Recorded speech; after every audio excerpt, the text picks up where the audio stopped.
گھر کا دین، ماں باپ زندہ ہیں، ان کے پیر دھو لو، ان کی دعائیں لے لو۔ گھر والے ہو، اپنی بیوی سے حسن سلوک کرو، گالی دینا، تانے دینا، طنز بولیاں، اپنے گھروں کو آگ نہ لگاؤ۔ ہمارا جوائنٹ فیملی سسٹم ہے، ماں باپ کو اپنا مقام دو، بیوی کو اپنا مقام دو۔ ہمارا سسرالی معاشرہ ظالم ہے، درد سے کہہ رہا ہوں، ظالم ہے ہمارا سسرالی معاشرہ، ظالم ہے، چاہے دیندار کہلاتے ہوں، چاہے دنیا دار کہلاتے ہوں، چاہے پڑھے لکھے کہلاتے ہوں، چاہے ان پڑھ کہلاتے ہوں، ظلم ہے۔ میں کہاں سے اس کی تعویل کروں؟ اگر ماں باپ کی طرف سے زیادتی ہے، اپنی بیوی کو بچاؤ۔ اور کہیں بیویاں ایسی زوردار ہیں کہ وہ گھر کو آگ لگانے پر آئی ہوتی ہیں، اگر بیوی زیادتی کرے تو ماں باپ کو بچاؤ۔ یہ تمہارا کام بیچ میں ایک پل بننا ہے، دونوں رشتوں کو جوڑنا ہے۔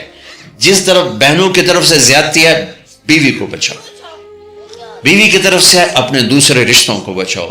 ہم اس میں افراط ہوتا یعنی کمی زیادتی کا شکار ہیں۔ کچھ ماں باپ کے پریشر میں بیویوں پر ظلم ڈھا دیتے ہیں، اور کچھ بیویوں کے پریشر میں ماں باپ کو ذلیل کر دیتے ہیں۔ یہ دونوں انسانیت سے دور کی چیزیں ہیں۔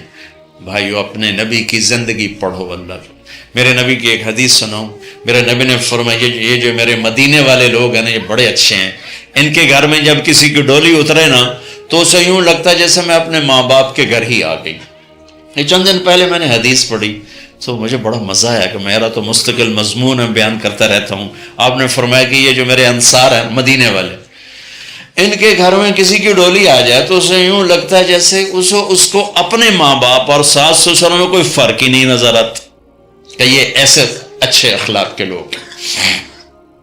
چلو اگر یہ نہیں ہو سکتا تو کم از کم یہ نفرت تو نہ ہو، لگائی بجھائی، لڑائی جھگڑے۔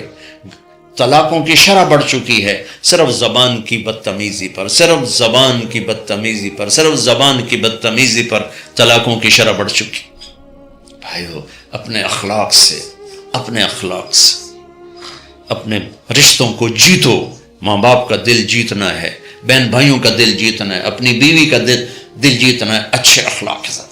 بیوی کے ذمہ خاوند کا دل جیتے اچھے اخلاق کے ساتھ، ساس سسر کا دل جیتے اچھے اخلاق کے ساتھ، اپنے بہن بھائیوں کا دل جیتے اچھے اخلاق کے ساتھ۔ میرے رب کی قسم، تم چپ رہنا سیکھ لو، عزت تمہارے قدموں میں آ کے گرے گی۔ جواب نہ دو، چپ ہو جاؤ، اللہ عزت تمہارے قدموں پہ لا کے کھڑا کر دو، تمہارے قدموں میں آ کے اللہ عزت کو گرائے گا۔ اولاد کو عزت دو، اولاد کو عزت دو، اولاد کو عزت دو، ان کو ٹائم دو، پھر یہ ساری زندگی تمہارے غلام بنے گے۔ 3 سال کے بچے کو اسکول میں دھکا دے دیا، آیا تو ٹیوشن والے کے پاس بھیج دیا، اور خود اپنے مزے کیے، تو یہ اولاد کبھی تمہاری نہیں ہوگی۔ انہیں ٹائم دو، اور اولاد کی خواہشات کا خیال کرو۔ ان پر ایسے ماں باپ ہونے کی ایسی دھونس مت جماؤ۔ آج کل اولاد نافرمان ہے، آدھا قصور ماں باپ کا ہے، آدھا اولاد کا ہے، کہ یہ وہ شفقت اور وہ محبت اور وہ ٹائم نہیں دیتے، اس سے آگے بات خراب ہو جاتی۔ اور ایک بڑا حساس موضوع ہے، رشتے ناتوں میں اولاد کی رعایت کرو، اپنی اولاد کی پسند ناپسند کا خیال کرو، ان پر مسلط مت کرو۔ اولاد سے کہتا ہوں، کورٹ کی شادیاں نہ کرو، عشق معشوقی کی شادیاں نہ کرو، یہ 99.9% ناکام ہو جاتی ہیں۔ زندگی اور چیز ہے، عشق معشوقی اور چیز۔ اپنے ماں باپ کی دعائیں برکتیں لے کر شادی کرو۔ لیکن ماں باپ سے کہتا ہوں، اگر کہیں بچی کہہ دے میں نے نہیں کرنی یہاں، تو اللہ کے واسطے اس کی رعایت کرو، اس کو گائے بھینس نہ بناؤ کہ جس قلے نال مرضی جا کے بن چھڈو۔ انسان ہے، جانور نہیں ہے، انسان ہے۔ زندگی جس نے گزارنی اس کی رعایت کرو، اس کی رعایت کرو۔ اولاد سے کہتا ہوں، ایسے لو میرج اور گرل فرینڈ بوائے فرینڈ ہمارا کلچر نہیں ہے، یہ ہلاکت اور تباہی کا راستہ۔ میں قربان جاؤں میرے نبی کی صاحبزادی جنت کی عورتوں کی سردار کا رشتہ آسمان پہ طے ہو چکا ہے کہ علی کے ساتھ کیا جائے گا۔ خبر آ چکی، جبریل آ چکے ہیں کہ یا رسول اللہ، فاطمہ علی کے لیے ہے، اور حضرت علی رشتے کا پیغام لے کر آئے ہیں، اور آپ فرما رہے ہیں انشاءاللہ۔ ہاں نہیں کی، کہا انشاءاللہ۔ ہاں تو ہو چکی ہے، انشاءاللہ۔ ہاں کیوں نہیں کی؟ ہاں ہو چکی۔ آپ کو سبق سکھانے کے، ہمیں شریعت سکھانے کے۔ گھر تشریف لے گئے، فاطمہ بیٹی علی کا رشتہ آیا ہے، ہاں کر دو۔ اللہ اکبر۔